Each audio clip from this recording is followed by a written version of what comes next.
Hi friends, good evening. இது உங்கள் TAF IAS Academy. நாம் இன்னைக்கு அக்டோபர் 6 மற்றும் 7 ஆகிய இரு தினங்களுக்கான நடப்பு நிகழ்வுகள் பார்க்க இருக்கிறோம். வழக்கம் போல இன்றைய நடப்பு நிகழ்வு கவனமாக பாருங்க, நோட்ஸ் எடுத்துக்கிடுங்க. ஈவினிங்கில் நடைபெறக்கூடிய டெய்லி கண்டெஸ்ட் டெஸ்ட்டில் மறக்காமல் கலந்துக்கிடுங்க. தேர்வானது டெலகிராம் ஆப்பில் நம்மளுடைய TAF IAS Academy அப்படிங்கிற சேனல் நடைபெறும். இது வரைக்கும் யாரும் நம்முடைய சேனலில் ஜாயின் பண்ணாமல் இருந்தீங்கன்னு சொன்னால் உங்களுடைய மொபைல் ஃபோனில் டெலகிராம் ஆப் இன்ஸ்டால் பண்ணி மறக்காமல் சர்ச் பாக்ஸில் TAF IAS Academy சர்ச் பண்ணிங்கன்னு சொன்னால் நம்முடைய குரூப்பில் ஈஸியாக ஜாயின் பண்ணிக்கலாம். கரண்ட் அஃபேர்ஸ் தேர்வு மட்டும் இல்லாமல் நம்ம அகாடமி சார்பில் நடத்தப்படக்கூடிய இதர தேர்வுகளையும் இதர தகவல்களையும் நீங்கள் அறிந்து கொள்ளலாம். ரைட், நாம் இந்த நடப்பு நிகழ்வுகளில் முதல்ல பார்க்கக்கூடிய புத்துணர்ச்சி வாக்கியம் பார்த்தீங்கன்னு சொன்னால் ஓடிக்கொண்டே இரு. சரிங்களா? எல்லை கோட்டே அடையாவிட்டாலும் உன் கால்கள் உறுதிப்படும். சரியா? நாம் ஒரு செயலை செய்ய ஆரம்பிக்கும் போது நிறைய தடங்கல்கள் வரும். அதற்காண்டி நம்ம என்ன பண்ணக்கூடாதுன்னு சொன்னால் அப்படியே சோம்பலாக இருந்து விடக்கூடாது. தொடர்ந்து நாம் முயற்சி செஞ்சு கொண்டே இருக்கணும். நமக்கு ஒருவேளை வெற்றி கிடைக்கலனாலும் நமக்கு அதிலிருந்து கிடைக்கக்கூடிய அந்த அனுபவம் அப்படிங்கிறது நம்ம வெற்றியை மீண்டும் ஒரு முறை அடுத்த முறை அடைவதற்கு அது நமக்கு ஒரு காரணமாக அமையும். அந்த அடிப்படையில் நாம் ஓடிக்கொண்டே இருக்கணும். நம்ம தொட முடியலை அப்படின்னாலும் நம்முடைய கால்கள் என்ன பண்ணும் அப்படின்னு சொன்னால் உறுதிப்படும். நமக்கு நிறைய அனுபவங்கள் கிடைக்கும். சரிங்களா? பாருங்கள், ஓடிக்கொண்டே இரு, எல்லை கோட்டை அடையாவிட்டாலும் உன் கால்கள் உறுதிப்படும். சரிங்களா? ரைட், நாம் இந்த நடப்பு நிகழ்வுகளில் முதல்ல பகுதி தகவல் என்ன அப்படின்னு சொன்னால் அக்டோபர் 6ஆம் தேதி உலக அளவில் அனுசரிக்கப்படக்கூடிய ஒரு தினத்தை தான் பார்க்க இருக்கிறோம். என்ன தினம் அப்படின்னு சொன்னால் உலக பெருமூளை வாத நோய் தினம், அதாவது வேர்ல்ட் செரிப்ரல் பால்சி டே. சரிங்களா? உலகளாவிய அளவில் இந்த நோயால் பாதிக்கப்பட்டு இருக்கக்கூடிய மக்களை அரவணைப்பதற்கான ஒரு தினமாக இந்த நோய் குறித்த புரிதலை உலக அளவில் மக்கள் மத்தியிலையும் உலக நாடுகள் மத்தியிலையும் ஏற்படுத்தி அந்த நோய் நம்மளை தாக்காமல் இருப்பதற்கான முன்னெச்சரிக்கை தடுப்பு நடவடிக்கைகளை ஈடுபடுவது குறித்த புரிதலை மக்கள் மத்தியில் ஏற்படுத்துவதற்காக ஆண்டுதோறும் என்ன செய்யப்படுகிறது அப்படின்னு சொன்னால் அக்டோபர் 6ஆம் தேதி இந்த செரிப்ரல் பால்சி என அழைக்கப்படக்கூடிய உலக பெருமூளை வாத நோய் தினம் அனுசரிக்கப்படுகிறது அப்படிங்கிறத நாம் இந்த இடத்துல பார்க்க. இந்த தினத்துக்கான தீம் கருப்பொருள் என்ன அப்படின்னு சொன்னால் யூனிக்கலி சிபி அப்படிங்கிறது செரிப்ரல் பால்சி, தனித்துவமான உலக பெருமூளை வாத நோய். சரிங்களா? ரைட், அப்போ நம்ம முதல்ல தெரிஞ்ச தகவல் என்ன அப்படின்னு சொன்னால் உலகளாவிய அளவில் மக்கள் மத்தியில் பெருமூளை வாத நோய் குறித்த புரிதலை ஏற்படுத்தணும் அப்படிங்கிறதற்காக அந்த தினம் அனுசரிக்கப்படுகிறது. நோய் குறித்த விழிப்புணர்வு தினம் அனுசரிக்கப்படுகிறது அப்படிங்கிறத பார்த்தோம். இந்த தினத்திற்கான தீம் கருப்பொருள் என்ன அப்படின்னு சொன்னால் யூனிக்கலி சிபி. சரிங்களா? அடுத்த பகுதி தகவல் என்ன அப்படின்னு சொன்னால் ஒவ்வொரு ஆண்டும் இந்த அக்டோபர் மாதத்தினுடைய முதலாவது திங்கட்கிழமை அனுசரிக்கப்படக்கூடிய தினம் ஒன்று தான் பார்க்குறோம். வேர்ல்டு ஹாப்பிடட் டே, அதாவது உலக வசிப்பிட தினம் அப்படின்பாங்க. உலகளாவிய அளவில் மக்களுக்கு பார்த்தீங்கன்னு சொன்னால் உணவு, உடை, இருப்பிடம் இந்த மூணுமே ரொம்ப அடிப்படையான விஷயம். அந்த அடிப்படையில் மனிதர்களுக்கு உலகத்தில் இருக்கக்கூடிய அனைத்து தரப்பட்ட மக்களுக்கும் இல்லங்களை, வசிப்பிடங்களை உருவாக்கி தருவது குறித்த புரிதலை ஏற்படுத்துவதற்கான ஒரு தினமாக, அது குறித்த ஒரு மிக முக்கியமான நாளாகத்தான் பார்த்தீங்க அப்படின்னு சொன்னால் ஆண்டுதோறும் அக்டோபர் மாதத்தினுடைய முதல் திங்கட்கிழமை இந்த தினம் அனுசரிக்கப்படுகிறது. அந்த அடிப்படையில் இந்த ஆண்டு அக்டோபர் மாதத்தின் முதலாவது திங்கட்கிழமை 7ஆம் தேதியான இன்றைய தினம் அமைந்திருக்கிறது.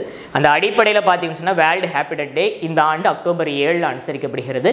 இந்த ஆண்டத்திற்கான தீம் கருப்பொருள் என்ன அப்படின்னு சொன்னால் engaging you to create a better urban future, அதாவது சிறந்த நகர்ப்புற எதிர்காலத்தை உருவாக்க இளைஞர்களை ஈடுபடுத்தல் அப்படிங்கிறது இந்த ஆண்டத்திற்கான தீமாக கருப்பொருளாக அமைந்திருக்கிறது அப்படிங்கிறத நாம் இந்த இடத்துல இப்போ நாம் தெரிந்த ஒரு தகவல் என்ன அப்படின்னு சொன்னால் ஒவ்வொரு ஆண்டும் அக்டோபர் மாதத்தினுடைய முதலாவது திங்கட்கிழமை உலக வசிப்பிட தினம் வேர்ல்டு ஹாப்பிடட் டே அனுசரிக்கப்படுகிறது.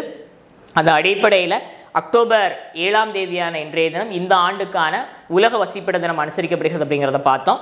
இந்த தினத்திற்கான தீம் கருப்பொருள் என்ன அப்படின்னு சொன்னால் engaging youth to create a better urban future அப்படிங்கிறது இந்த தினத்திற்கான தீமாக அமைந்திருக்கிறது அப்படிங்கிறத பார்த்தோம். சரிங்களா? அடுத்த பகுதி தகவல் என்னன்னு சொன்னால் இதே போல் ஒவ்வொரு ஆண்டும் அக்டோபர் மாதத்தினுடைய முதலாவது திங்கட்கிழமை அனுசரிக்கப்படக்கூடிய தினம் வேர்ல்ட் ஆர்கிடெக்சர் டே. சரிங்களா? உலக கட்டடக்கலை தினம். சரிங்களா? உலகளாவிய அளவில் இன்றைக்கி மேன்மை பொருந்தி நிறைய கட்டிடங்களை நம்ம பார்க்குறோம். இந்தியாவை எடுத்துக்கிட்டோன்னு சொன்னால் இந்தியாவில் தாஜ்மஹாலாக இருக்கட்டும், டெல்லி செங்கோட்டையாக இருக்கட்டும், அதேபோல் தமிழ்நாட்டில் பார்த்தீங்கன்னா மகாபலிபுரம், அதே போல் தஞ்சாவூர் கோயில், இன்னும் நிறைய சுற்றுலாத்தலங்கள், நிறைய பாரம்பரியமான புகழ்வாய்ந்த கட்டிடங்கள்லாம் இருக்குது. அந்த கட்டிடங்களை பெருமைப்படுத்துவதற்காகவும் அந்த கட்டிடக்கலைகளை உருவாக்கின அந்த கலைஞர்களை போற்றுவதற்காகவும் ஆண்டுதோறும் என்ன செய்யப்படுகிறது அப்படின்னு சொன்னால் மக்கள் மத்தியில் கட்டட கலை குறித்த விழிப்புணர்வு தினமாக இந்த தினம் அனுசரிக்கப்படுகிறது அப்படிங்கிறது இந்த ஆண்டு அக்டோபர் 7ஆம் தேதியான இந்த தினம் அனுசரிக்கப்படுகிறது. இந்த ஆண்டு தீம் கருப்பொருள் என்ன அப்படின்னு சொன்னால் empowering the next generation to participate in urban design, நகர்ப்புற வடிவமைப்பில் பங்கேற்க அடுத்த தலைமுறைக்கு அதிகாரம் அளித்தல் அப்படிங்கிறது இந்த ஆண்டிற்கான தீமாக கருப்பொருளாக அமைந்திருக்கிறது அப்படிங்கிறது குறிப்பிடது. இப்போ நாம் தெரிஞ்ச தகவல் என்ன அப்படின்னு சொன்னால், ஒவ்வொரு ஆண்டும் அக்டோபர் மாதத்தினுடைய முதலாவது திங்கட்கிழமை என்ன அனுசரிக்கப்படுகிறது சொன்னால் வேர்ல்டு ஆர்கிடெக்ட் டே, அதாவது உலக கட்டடக்கலை தினம் அனுசரிக்கப்படுகிறது. அந்த அடிப்படையில் அக்டோபரில் இந்த முதலாவது திங்கட்கிழமையான இந்த 7ஆம் தேதி இந்த தினம் இன்னைக்கு அனுசரிக்கப்படுகிறது அப்படிங்கிறத பார்த்து இந்த ஆண்டிற்கான தீம் கருப்பொருள் என்ன அப்படின்னு சொன்னால் empowering the next generation to participate in urban design அப்படிங்கிற இந்த ஆண்டிற்கான கருப்பொருளாக அமைந்திருக்கிறது. சரிங்களா? அடுத்த நான் பார்த்த தகவல் என்னன்னு சொன்னால், ஒவ்வொரு ஆண்டும் அக்டோபர் 7ஆம் தேதி வேர்ல்டு காட்டன் டே, உலக பருத்தி தினம் அனுசரிக்கப்படுகிறது. பருத்தி அப்படிங்கிறது பருத்தியால் நெய்யப்பட்ட ஆடைகள் அப்படிங்கிறது உடலுக்கு ரொம்ப சுகம் தரக்கூடியவை, ஆரோக்கியமிக்கவை. அந்த அடிப்படையில் பார்த்தீங்கன்னு சொன்னால் உலகளாவிய அளவில் மக்கள் மத்தியில் பருத்தி ஆடைகள் குறித்த புரிதலை ஏற்படுத்தும், அதை பயன்படுத்துவதில் அவங்களுடைய பங்களிப்பு அதிகரிக்க செய்யணும் அப்படிங்கிறதற்காகவும், உலகளாவிய அளவில் பருத்தி உற்பத்தியை மேம்படுத்தணும் அப்படிங்கிறதற்காகவும் ஆண்டுதோறும் என்ன செய்யப்படுகிறது அப்படின்னு சொன்னால் இந்த வேர்ல்டு காட்டன் டே, உலக பருத்தி தினம் அனுசரிக்கப்படுகிறது அப்படிங்கிறத பார்க்குறோம். இந்த ஆண்டத்திற்கான தீம் கருப்பொருள் என்ன அப்படின்னு சொன்னால் காட்டன் ஃபார் குட். சரிங்களா? காட்டன் நமக்கு நல்லது அப்படிங்கிறது இந்த ஆண்டத்திற்கான கருப்பொருளாக அமைந்திருக்கிறது அப்படிங்கிறத நாம் இந்த இடத்துல பார்க்குறோம். சரியா? ரைட். அப்போ நம்ம தெரிஞ்ச தகவல் என்ன அப்படின்னு சொன்னால், உலகளாவிய அளவில் பார்த்தீங்க அப்படின்னு சொன்னால் அக்டோபர் 7ஆம் தேதி வேர்ல்டு காட்டன் டே, உலக பருத்தி தினம் அனுசரிக்கப்படுகிறது. பருத்தியை மனிதர்கள் பயன்படுத்துவதால் ஏற்படக்கூடிய பலாபலன்கள் குறித்த தகவல்களை மக்கள் மத்தியில் புரிந்துணர்வை ஏற்படுத்துவதற்காகவும், பருத்தி உற்பத்தியை அதிகரிப்பு செய்வது குறித்த புரிதலை ஏற்படுத்துவதற்காகவும் ஆண்டுதோறும் வேர்ல்டு காட்டன் டே அக்டோபர் 7 அனுசரிக்கப்படுகிறதுன்னு பார்த்தோம். இந்த இடத்துக்கான தீம் கருப்பொருள் என்ன அப்படின்னு சொன்னால் காட்டன் ஃபார் குட். சரிங்களா? அடுத்த பார்க்குற தகவல் என்னன்னு சொன்னால், அக்டோபர் 7ஆம் தேதி தமிழ்நாட்டில் வரையாடுகள் தினம் அனுசரிக்கப்படுகிறது அப்படிங்கிறத பார்க்கும். அதாவது தமிழ்நாட்டினுடைய மாநில விலங்காக எது இருக்குது அப்படின்னு சொன்னால் வரையாடுகள் இருக்குது. வரையாடுகள் மேற்கு தொடர்ச்சி மலையில் ஒரு குறிப்பிட்ட பகுதிகளில் காணப்படக்கூடிய ஒரு அருகி வர இனத்தை சார்ந்த ஒரு விலங்கு தான் என்ன அப்படின்னு சொன்னால் இந்த வரையாடுகள்.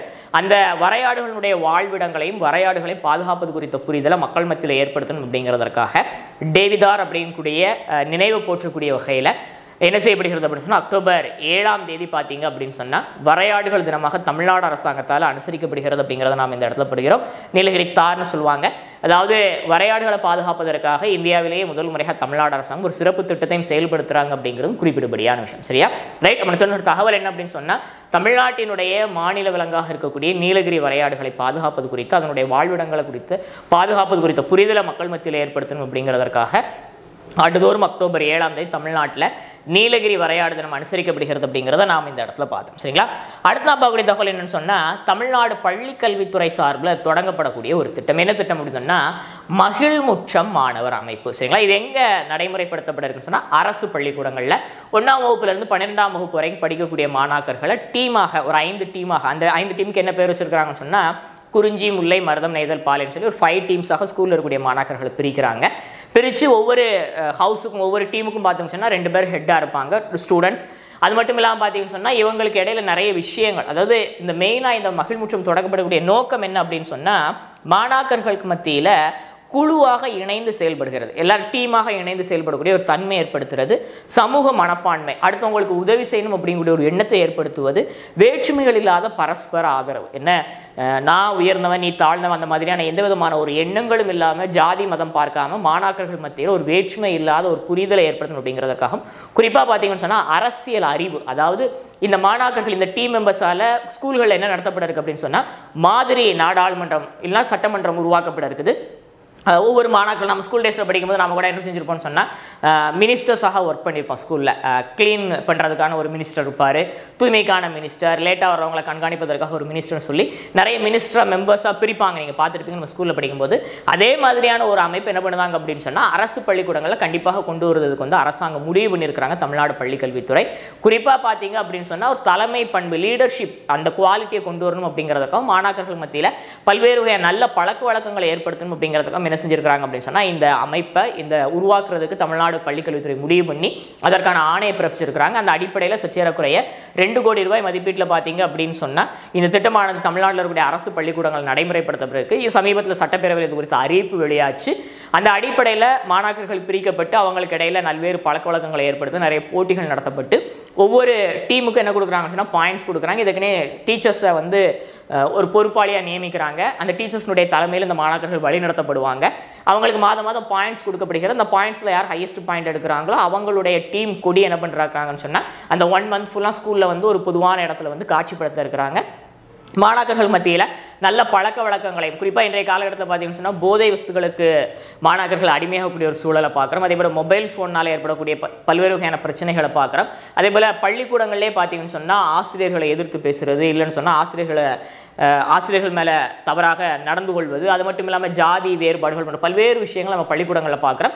அந்த மாதிரியான சூழ்நிலைகளிலிருந்து மாணாக்கர்களை வந்து திசை திருப்பி நல்வழிப்படுத்தணும் அப்படிங்கிறதுக்காக தமிழ்நாடு பள்ளிக்கல்வித்துறை என்ன பண்ணியிருக்காங்க அப்படின்னு சொன்னால் இந்த மகிழ்முற்றம் அப்படிங்கக்கூடிய இந்த மாணவர் அமைப்பு உருவாக்க இருக்கிறாங்க. அதற்காக அரசாணை பிறப்பிக்கப்பட்டிருக்கு அப்படிங்கிறத நாம் இந்த இடத்துல பார்க்கணும். சரியா? இப்போ நாம் தெரிஞ்ச தகவல் என்ன அப்படின்னு சொன்னால் அரசு பள்ளிக்கூடங்களில் படிக்கக்கூடிய மாணாக்கர்கள் மத்தியில் அரசியல் அறிவு, தலைமை பண்பு, அதே போல் பார்த்தீங்கன்னு சொன்னால் வேற்றுமையில் இல்லாத ஒற்றுமையான ஒரு சூழல், சமூக மனப்பான்மை போன்ற பல்வேறு விஷயங்களை ஏற்படுத்துவதற்காக மகிழ்முற்றம் அமைப்பு தொடங்கப்பட இருக்கு. அதற்கான அரசாணை பிறப்பிக்கப்பட்டிருக்கு அப்படிங்கிறத நாம் இந்த இடத்துல பார்த்தோம். சரிங்களா? அடுத்த பகுதி தகவல் என்ன சொன்னால் தமிழ்நாட்டில் பேறுகால இறப்பை 0வாக கொண்டு வரணும் அப்படிங்கிறதுக்காக என்ன செஞ்சுருக்கிறாங்கன்னு சொன்னால் தமிழ்நாடு மக்கள் நல்வாழ்வுத்துறை ஒரு 4 புதிய திட்டங்களை நடைமுறைப்படுத்த இருக்கிறாங்க அப்படிங்கிறத பார்க்குறோம். தற்போதைய சூழ்நிலையில் பார்த்தீங்கன்னு சொன்னால் தமிழ்நாட்டில் இந்த இறப்பு அப்படிங்கிறது பேறுகால இறப்பு அப்படிங்கிறது 1000 பிறப்புகளுக்கு குழந்தை இறப்பு அப்படிங்கிறது 8ஆக இருக்குது. 1,00,000 மகப்பேருக்கு பார்த்தீங்கன்னா மகப்பேறு மரணம் 40.2ஆக இருக்குது. சரிங்களா? இந்தியாவிலே ஓரளவு நம்ம குறைந்த லெவலில் தான் இருக்கணும். இருந்தாலும் இதை இன்னும் முற்றிலுமாக 0வாக கொண்டு வரணும் அப்படிங்கிறதற்காகத்தான் இப்போ தமிழ்நாடு அரசாங்கம் என்ன பண்ணியிருக்கிறாங்கன்னு சொன்னால் ஒரு 4 புதிய திட்டங்களை அறிமுகப்படுத்தி இருக்கிறாங்க. அந்த 4 புதிய திட்டங்கள் என்ன அப்படிங்கிறத நாம் இந்த இடத்துல பார்க்குறோம். முதல்ல அதில் நம்ம பார்க்கக்கூடிய தகவல் என்ன அப்படின்னு சொன்னால் பிறவி குறைபாடோட பிறக்கக்கூடிய குழந்தைகள் இருப்பாங்க. சரிங்களா? காது கேட்காம, கண் பார்வை சரியாக தெரியாமல், இல்லை ஏதோ ஒரு வகையில் பிறவி குறைபாடோட பிறப்பாங்க. இப்போ இந்த குழந்தைகளை சரியான முறையில் கண்காணிப்பதற்காக 1000 அரசு மருத்துவமனைகள் என்ன பண்ணியிருக்கிறாங்கன்னு சொன்னால் அதற்கான முறைப்படியான பரிசோதனைகள் செய்து பார்க்கப்பட இருக்குது. அதே போல் பார்த்தீங்கன்னா வளர்ச்சி மற்றும் நலத்தை கண்காணிப்பதற்காக தமிழகம் முழுக்க சற்றேறக்குற ஒரு 400 சிறப்பு மையங்கள் என்ன பண்ண இருக்கு அப்படின்னு சொன்னால் அமைக்கப்படும். இதன் மூலமாக இளம் வயதிலேயே அந்த பிறந்த உடனே குழந்தைக்கு ஏதாவது ப்ராப்ளம் இருக்குன்னு சொன்னால் அதற்கான முயற்சிகள் எடுக்கப்பட்டு அதிலிருந்து அவங்க வெளிவருவதற்கான ட்ரீட்மெண்ட், சிகிச்சைகள், பல்வேறு வகையான ஆலோசனைகள் என்ன பண்ண அப்படின்னு சொன்னால் அந்த குழந்தைகளுடைய பெற்றோர்களுக்கு, பேரண்ட்ஸுக்கு வழங்கப்படும் அப்படிங்கிறது குறிப்பிட முடியாத விஷயம். அது மட்டும் இல்லாமல் குறை பிரசவத்தில் பிறந்திருக்கக்கூடிய குழந்தைகள், இல்லை எடை ரொம்ப வெயிட்லெஸ்ஸாக இருக்கக்கூடிய குழந்தைகள்லாம் இருப்பாங்க இல்லையா? அப்போ அந்த மாதிரியான குழந்தைகளை வந்து கண்காணிப்பதற்காக ஒரு குறிப்பிட்ட காலம் வந்து ஹாஸ்பிட்டல் வச்சு கண்காணிப்பாங்க. அதற்கு பின்னால் அவங்களுடைய வீடுகளுக்கு அந்த குழந்தைகள் போனதுக்கு அப்புறமாக அங்கேயுமே தொழில்நுட்ப உதவியோட கண்காணிப்பதற்கான ஒரு திட்டத்தை என்ன பண்ணுறாங்க அப்படின்னு சொன்னால் தமிழ்நாடு கவர்மெண்ட் புதிதாக கொண்டு வர இருக்கிறாங்க. இது முதல்ல ஒரு 7 மாவட்டங்களை சற்றேறக்குறைய 1.23 கோடி ரூபாய் மதிப்பீட்டில் நடைமுறைப்படுத்தப்பட்டிருக்கு அப்படிங்கிறத நாம் இந்த இடத்துல பார்க்குறோம். சரிங்களா?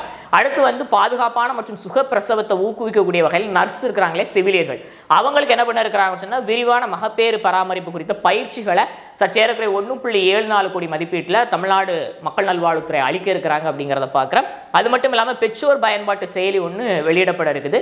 அதாவது ஆரம்ப கால குழந்தை வளர்ச்சிக்காக, அதாவது குழந்தை ஒரு தாய் கருவில் குழந்தை சுமக்கக்கூடிய காலகட்டத்தில் இருந்து அந்த குழந்தை பெற்றெடுக்கப்பட்டு ஒரு குறிப்பிட்ட காலம் வரைக்கும் பார்த்தீங்கன்னு சொன்னால் அந்த தாய்க்கும் அந்த குழந்தைக்கும் தேவைப்படக்கூடிய பல்வேறு வகையான தகவல்கள் என்ன அப்படின்னு சொன்னால் அந்த மொபைல் ஃபோனில் அந்த ஆப்பில் அவங்களுக்கு தொடர்ச்சியாக வழங்கப்பட்டு கொண்டே இருக்கும் அப்படிங்கிறத நம்ம இந்த இடத்த பார்க்குறோம். குழந்தைகளுக்கு ஊட்டச்சத்து மிக்க உணவு கொடுக்கறதாக இருக்கட்டும், இல்லை பேறுகாலம் சம்மந்தப்பட்ட பல்வேறு தகவல்கள், பிரச்சனைகள் ஏதாவது தேவைப்படுது, ஆலோசனை தேவைப்படுதுன்னு சொன்னால் அது சம்மந்தப்பட்ட பல்வேறு தகவல்களும் என்ன செய்யப்படும் அப்படின்னு சொன்னால் அந்த மொபைல் ஆப் மூலமாக அந்த பெற்றோருக்கும் இந்த குழந்தைகளுக்கும் தொடர்ந்து வழங்கப்பட்டு வரும்.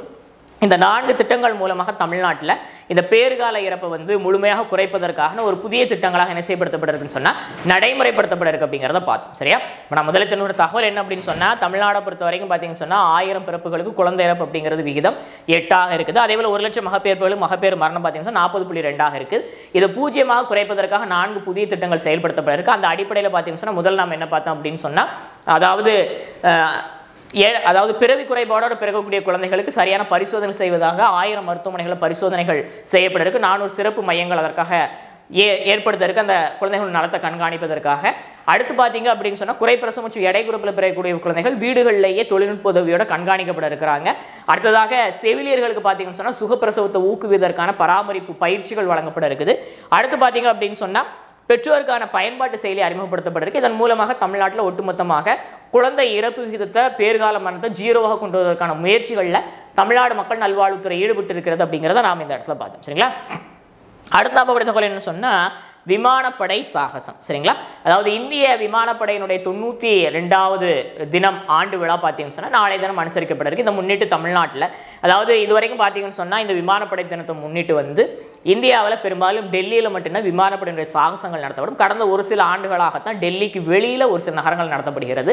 அந்த அடிப்படையில் இந்த ஆண்டு சாகச நிகழ்ச்சி பார்த்தீங்கன்னு சொன்னால் நேற்றைய தினம் சென்னையில் தமிழ்நாட்டில் மெரினா கடற்கரையில் நடத்தப்பட்டுச்சு. இதில் அரசு அதிகாரிகள், முதலமைச்சர், பல்வேறு பொறுப்பில் இருக்கக்கூடிய நபர்கள் மற்றும் பொதுமக்கள் பங்கெடுத்துக்கிட்டாங்க. சற்றேறக்குறைய 15,000க்கும் மேற்பட்ட பொதுமக்கள் இதில் பங்கெடுத்திருக்கிறாங்க.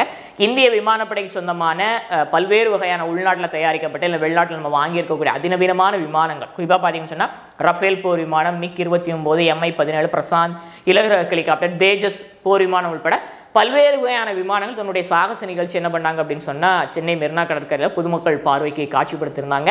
சற்றேறக்குறைய 15 லட்சத்துக்கும் மேற்பட்ட பொதுமக்கள் பங்கெடுத்து புதிய லிம்கா சாதனை படைத்திருக்கிறாங்க அப்படிங்கிறதையும் நாம் இந்த இடத்துல பார்க்குறோம். சரியா? இப்போ நான் தெரிஞ்ச தகவல், இந்திய விமானப்படையினுடைய 92வது ஆண்டு விழாவை முன்னிட்டு சென்னை மெரினா கடற்கரையில் நேற்றைய தினம் இந்திய விமானப்படை சார்பில் பிரம்மாண்டமான சாகச நிகழ்ச்சிகள் நடத்தப்பட்டு இதில் சற்றேறக்குறைய 15 லட்சம் மக்கள் கலந்து கொண்டாங்க. அந்த அடிப்படையில் இந்த உலகத்திலேயே பார்த்தீங்கன்னு சொன்னால் ஒரு விமானப்படை போர் சாகச நிகழ்வை கண்டுகளித்த 15 லட்சம் மக்கள் அப்படிங்கக்கூடிய அடிப்படையில் லிம்கா சாதனை புத்தகத்திலும் இடம் பிடித்திருக்கிறது அப்படிங்கிறத நாம் இந்த இடத்துல பார்த்தோம். சரிங்களா? அடுத்தா பார்க்கக்கூடியது மலபார் கூட்டுறாணு போர் பயிற்சி. மலபார் அப்படிங்கிறது ஒரு 4 நாடுகள் யாரெல்லாம் அப்படின்னு சொன்னால் இந்தியா, அமெரிக்கா, ஆஸ்திரேலியா, ஜப்பான். இதை நம்ம எப்படி கூட எடுத்துக்கலாம்னு சொன்னால் குவாட் கூட்டமைப்பில் இருக்கக்கூடிய நாடுகள்னு எடுத்துக்கலாம். இந்த 4 நாடுகள் பங்கேற்கக்கூடிய ஒரு கூட்டுறாணு போர் பயிற்சி தான் என்ன அப்படின்னா மலபார் பயிற்சி. இது 1992 ஆரம்பத்தில் இந்தியா, அமெரிக்காவை மட்டும்தான் இதை என்ன பண்ணாங்கன்னு சொன்னால் இந்த கூட்டுறாணு போர் பயிற்சியில் பங்கெடுத்தாங்க. அதற்கு அப்புறம் தான் இடையில பார்த்தீங்கன்னு சொன்னால் ஆஸ்திரேலியாவும் ஜப்பானும் இணைத்துக் கொள்ளப்படுகிறது. இப்போ இந்த 4 நாடுகள் இணைந்து மேற்கொள்ளக்கூடிய ஒரு கூட்டுறாணு போர் பயிற்சியாக இந்த மலபார் அமைந்திருக்கிறது அப்படிங்கிறது குறிப்பிடும்படியான விஷயம். அந்த அடிப்படையில் இன்னும் ஒரு சில தினங்களில் இந்த போர் பயிற்சியானது விசாகப்பட்டினத்தில் இருக்கக்கூடிய துறைமுக பகுதிகளில் நடத்தப்பட இருக்கு அப்படிங்கிறத நாம் இந்த இடத்துல பார்க்குறோம். சரியா? ரைட். நம்ம தெரிந்து தகவல் என்ன அப்படின்னு சொன்னால் இந்தியா, அமெரிக்கா, ஜப்பான், ஆஸ்திரேலியா இந்த குவாட் கூட்டமைப்பில் இருக்கக்கூடிய இந்த 4 நாடுகளுடைய கூட்டுறாணு போர் பயிற்சியான மலபார் இந்தியாவில் விசாகப்பட்டினத்தில் நடத்தப்பட இருக்கு அப்படிங்கிறத நாம் இந்த இடத்துல பார்க்கணும். 1992 இந்தியா, அமெரிக்காவும் இணைந்து இதை முதல்ல ஆரம்பிச்சாங்க அப்படிங்கிறது குறிப்பிடத்தக்கது. சரிங்களா? அடுத்த பார்க்குற தகவல் என்ன சொன்னால் வான் பாதுகாப்பு ஏவுகணை சோதனை. சரிங்களா? அதாவது எதிர்நாடுகளுடைய ஏவுகணைகளை தாக்கி அளிப்பதற்கான, அதிலிருந்து நம்மளுடைய வான்பகுதியை பாதுகாப்பதற்கான குறுகிய ரக ஏவுகணைகள் அதாவது மிக குறுகிய தொலைவு வான் பாதுகாப்பு ஏவுகணை விசோட் சோதனையை வெற்றிகரமாக DRDO என்ன பண்ணியிருக்குன்னு சொன்னால் ராஜஸ்தானில் பொக்ரானில் நடத்தியிருக்கிறாங்க அப்படிங்கிறத பார்க்குறோம். இந்த விசோட்ஸ் அப்படிங்கிறது 4ஆம் தலைமுறைக்கான 4th ஜென்ரேஷனுக்கான ஒரு அதிநவீனமான வான் பாதுகாப்பு ஏவுகணை அப்படிங்கிறது குறிப்பிடும்படியான விஷயம். அதாவது தோளில் சுமந்து, சரிங்களா, தோளில் ஸ்பெல்லிங் மிஸ்டேக்காக இருக்குது, தோளில் சுமந்து சென்று ராணுவ வீரர்கள் தாக்குதல் நடத்தக்கூடிய வகையில் ரொம்ப எளிமையான வடிவமைப்பில் DRDO மற்றும் இந்தியாவில் இருக்கக்கூடிய பல்வேறு நிறுவனங்கள் இணைந்து முழுக்க உள்நாட்டிலே தயாரிப்பு அப்படிங்கிற திட்டத்தின் அடிப்படையில் என்ன பண்ணியிருக்கிறாங்கன்னு சொன்னால் இந்த வான் பாதுகாப்பு ஏவுகணை உருவாக்கி இருக்கிறாங்க. அதற்கான சோதனை வெற்றிகரமாக பொக்ரானில் DRDOவால் நடத்தப்பட்டிருக்கு அப்படிங்கிறத பார்க்குறோம். சிறிய எதிர்வினை கட்டுப்பாட்டு அமைப்பு தொழில்நுட்பம் போன்ற பல்வேறு அதிநவீனமான தொழில்நுட்பங்கள் இந்த வான் பாதுகாப்பு அந்த ஏவுகணையில் பொருத்தப்பட்டிருக்கிறது அப்படிங்கிறது குறிப்பிடத்தக்க. சரியா? நாம் தெரிந்த தகவல் என்ன அப்படின்னு சொன்னால் 4ஆம் தலைமுறைமைக்கான மிக குறுகிய தொலைவு வான் பாதுகாப்பு ஏவுகணை விசோட்ஸ் வெற்றிகரமாக ராஜஸ்தானில் பொக்ரானில் DRDOவால் சோதித்து பார்க்கப்பட்டிருக்கு அப்படிங்கிறத பார்க்கும். ராணுவ வீரர்கள் தோளிலேயே சுமந்து சென்று தாக்குதல் நடத்தக்கூடிய வகையில் ரொம்ப அதிநவீனமான பல்வேறு வகையான பாதுகாப்பு அம்சங்களையும் தொலை உணர்வு கருவிகளையும் பெற்றிருக்கக்கூடிய ஒரு வான் பாதுகாப்பு ஏவுகணை விசோட்ஸ் வெற்றிகரமாக DRDOவால் சோதித்து பார்க்கப்படுது அப்படிங்கிறத பார்த்தோம். சரிங்களா? அடுத்த பார்க்கக்கூடிய தகவல் என்ன சொன்னால் பெய்ஜிங்கில் நடைபெற்ற சீன ஓப்பன் டென்னிஸ் போட்டி மகளிருக்கான ஒற்றையர் பிரிவில் பார்த்தீங்கன்னு சொன்னால் அமெரிக்க வீராங்கனையான கோகோ கோஃப் என்ன பண்ணியிருக்கிறாங்கன்னு சொன்னால் தன்னுடைய இறுதிப் போட்டியில் செக் குடியரசினுடைய கரோலின் முசோவாவை தோற்கடித்து சாம்பியன் பட்டம் கைப்பற்றிருக்கிறாங்க அப்படிங்கிறத பார்க்குறோம். ஆடவருக்கான ஒற்றையர் பிரிவில் பார்த்தீங்கன்னு சொன்னால் கடந்த ஒரு சில தினங்களுக்கு முன்னால் கார்லோஸ் அல்கராஸ் ஜானிச்சின்ற தோற்கடித்து சாம்பியன் பட்டம் வாங்கியிருந்தாரு பார்த்துருப்போம். இங்கே மகளிர் பிரிவில் கோகோ கோஃப் வாங்கியிருக்கிறாங்க. இந்த சீன ஓப்பனில் வின் பண்ணியிருக்கக்கூடிய 2வது அமெரிக்க வீராங்கனை இவங்க மாறி இருக்கிறாங்க. இதற்கு முன்னால் அமெரிக்காவிலிருந்து செர்னா வில்லியம்ஸ் மட்டும்தான் இந்த போட்டியில் வின் பண்ணியிருக்கிறாங்க அப்படிங்கிறது குறிப்பிடும்படியான விஷயம். கோகோ கோஃபினுடைய வாழ்நாளில் ஒட்டுமொத்தமாக அவங்க கைப்பற்றிருக்கக்கூடிய 8வது கேரியர் பட்டம் இது அப்படிங்கிறது குறிப்பிடத்தக்க. சரியா? அதனோட தகவல் என்ன அப்படின்னு சொன்னால் பெய்ஜிங்கில் சீன ஓப்பன் டென்னிஸ் போட்டியினுடைய மகளிருக்கான ஒற்றையர் இறுதிப் போட்டி நடைபெற்று இந்த போட்டியில் பார்த்தீங்க அப்படின்னு சொன்னால் அமெரிக்க வீரான கோகோ கோஃப் செக் குடியரசினுடைய கரோலின் முசோவாவை தோற்கடித்து சாம்பியன் பட்டம் கைப்பற்றிருக்கிறாங்க அப்படிங்கிறத நாம் இந்த இடத்துல பார்த்தோம். சரியா? அடுத்த பார்க்கக்கூடிய தகவல் என்ன அப்படின்னு சொன்னால் லக்னோவில் நடைபெற்ற இரானி கோப்பை கிரிக்கெட் போட்டி. இரானி கோப்பை கிரிக்கெட் போட்டி அப்படிங்கிறது இந்தியாவில் நடத்தப்படக்கூடிய ஒரு மிக முக்கியமான கிரிக்கெட் போட்டிகளில் ஒன்று தான் என்ன அப்படி சொன்னால் இரானி கோப்பை. இதற்கான இறுதிப் போட்டியில் பார்த்தீங்க அப்படின்னு சொன்னால் யார் வின் பண்ணியிருக்காங்கன்னு சொன்னால் மும்பை அணி சேரக்குறை 27 வருஷத்துக்கு அப்புறமா என்ன பண்ணியிருக்கிறாங்கன்னு சொன்னால் சாம்பியன் படத்தை கைப்பற்றியிருக்கிறாங்க. இவங்க கைப்பற்றியிருக்கக்கூடிய 15வது கோப்பை இது அப்படிங்கிறது குறிப்பிடும்படியான விஷயம். இவங்க ரெஸ்ட் ஆஃப் இந்தியா அணி என்ன பண்ணியிருக்காங்க சொன்னால் தோற்கடிச்சிருக்கிறாங்க அப்படிங்கிறத நாம் இந்த இடத்துல பார்ப்போம். மும்பை வீரர் சஃப்ரஸ் கான் கூட பார்த்தீங்கன்னு சொன்னால் டபுள் செஞ்சுரியெலாம் அடிச்சிருந்தார். ஒரு மும்பை வீரர் வந்து முதல் முறையாக இரானி கோப்பையில் டபுள் செஞ்சுரி அடிச்சதா ஃபர்ஸ்ட் டைம் அப்படிங்கலாம் நீங்கள் நியூஸில் பார்த்துருப்பீங்க. சரிங்களா, ரைட், ஓகே. இப்போ நாம தந்தோட தகவல் என்ன அப்படின்னு சொன்னால் லக்னோவில் நடைபெற்ற இரானி கோப்பை கிரிக்கெட் போட்டியினுடைய இறுதிப் போட்டியில் ரெஸ்ட் ஆஃப் இந்தியா அணியை தோற்கடித்து மும்பை அணி 15வது முறையாக சாம்பியன் படத்தை சற்றேறக்குறை 27 ஆண்டுகளுக்கு அப்புறமா கைப்பற்றிருக்கிறாங்க அப்படிங்கிறத நாம் இந்த இடத்துல பார்த்தோம். சரிங்களா, ரைட். நம்ம ரீகேப் பார்க்க இருக்கிறோம். ஆரம்பத்தில் என்ன பார்த்தோம் அப்படின்னு சொன்னால் ஒவ்வொரு ஆண்டும் அக்டோபர் 6ஆம் தேதி பார்த்தீங்கன்னு சொன்னால் உலகளாவிய அளவில் மக்கள் மத்தியில் செரிபிரல் பால்சி அதாவது பெருமூளை வாத நோய் குறித்த புரிதலை ஏற்படுத்தணும் அப்படிங்கிறதுக்காக அந்த தினம் அனுசரிக்கப்படுகிறது அப்படிங்கிறது இந்த ஆண்டத்திற்கான தீம் கருப்பொருள் பார்த்தீங்க அப்படின்னு சொன்னால் யூனிக்கலி சிபி தனித்துவமான செரிபிரல் பால்சி. சரிங்களா, அடுத்த பார்த்தகோல் என்ன அப்படின்னு சொன்னால் ஒவ்வொரு ஆண்டும் அக்டோபர் மாதத்தினுடைய முதல் திங்கட்கிழமை உலக வசிப்பிட தினம் அனுசரிக்கப்படும். அந்த அடிப்படையில் இந்த ஆண்டு அக்டோபர் 7ஆம் தேதி தினம் அனுசரிக்கப்படுகிறது. உலகத்தில் வசிக்கக்கூடிய அனைத்து தரப்பட்ட மக்களுக்கும் வசிப்பிடங்கள் கிடைக்கப்பெற செய்வது குறித்த ஒரு புரிதலை உலக நாடுகளுக்கிடையே ஏற்படுத்த இந்த தினம் அனுசரிக்கப்படுகிறது. இந்த ஆண்டத்திற்கான தீம் கருப்பொருள் என்ன அப்படின்னு சொன்னால் engaging youth to create a better urban future அப்படிங்கிற இந்த ஆண்டத்திற்கான கருப்பொருள் அமைஞ்சிருக்குது. அதே போல ஒவ்வொரு ஆண்டு அக்டோபர் மாதத்தினுடைய முதலாவது திங்கட்கிழமை பார்த்தீங்கன்னு சொன்னால் வேர்ல்டு ஆர்கிடெக்ட் உலக கட்டடக்கலை தினம் அனுசரிக்கப்படுகிறது. கட்டடக் கலைஞர்களை போற்றுவதற்காகவும் கட்டிட கலை குறித்த புரிதலை மக்கள் மத்தியில் ஏற்படுத்துவதற்கும் ஆண்டுதோறும் இந்த தினம் அனுசரிக்கப்படுகிறது. இந்த அடுத்ததுக்கான தீம் கருப்பொருள் என்ன அப்படின்னு சொன்னால் empowering the next generation to participate in urban design அப்படிங்கிறது இந்த இடத்துக்கான கருப்பொருளாக அமைந்திருக்கிறது அப்படின்னு குறிப்பிடும்படியான விஷயம். உலகளாவிய அளவில் மக்கள் மத்தியில் பருத்தினுடைய முக்கியத்துவம் குறித்த புரிதல் ஏற்று பருத்தி ஆடைகள் அணிவது குறித்த புரிதலை ஏற்படுத்தும் பருத்தி உற்பத்தி அதிகரிக்கணும் அப்படிங்கிறதுக்காக வேர்ல்டு காட்டன் டே ஆண்டுதோறும் அக்டோபர் 7 அனுசரிக்கப்படுது. இந்த இடத்துக்கான தீம் கருப்பொருள் என்ன அப்படின்னு சொன்னால் நல்ல பருத்தி காட்டன் ஃபார் குட். சரிங்களா, அடுத்து பார்த்தீங்கன்னு சொன்னால் தமிழ்நாட்டினுடைய மாநில வழங்காக இருக்கக்கூடிய நீலகிரி வரையாடு அருகி வரக்கூடிய ஒரு இனமாக இருக்குது. அதையும் அதனுடைய வாழ்விடங்களையும் பாதுகாக்கணும் அப்படிங்கிறதுக்காக அது குறித்த புரிதலை மக்கள் மத்தியில் ஏற்படுத்துவதற்காக வரையாடு தினம் ஆண்டுதோறும் அக்டோபர் 7ஆம் தேதி டேவிதார் அவர்களுடைய நினைவு போற்றக்கூடிய வகையில் தமிழ்நாடு அரசாங்கத்தால் அனுசரிக்கப்படுகிறது அப்படிங்கிறத நாம் இந்த இடத்துல பார்த்தோம்.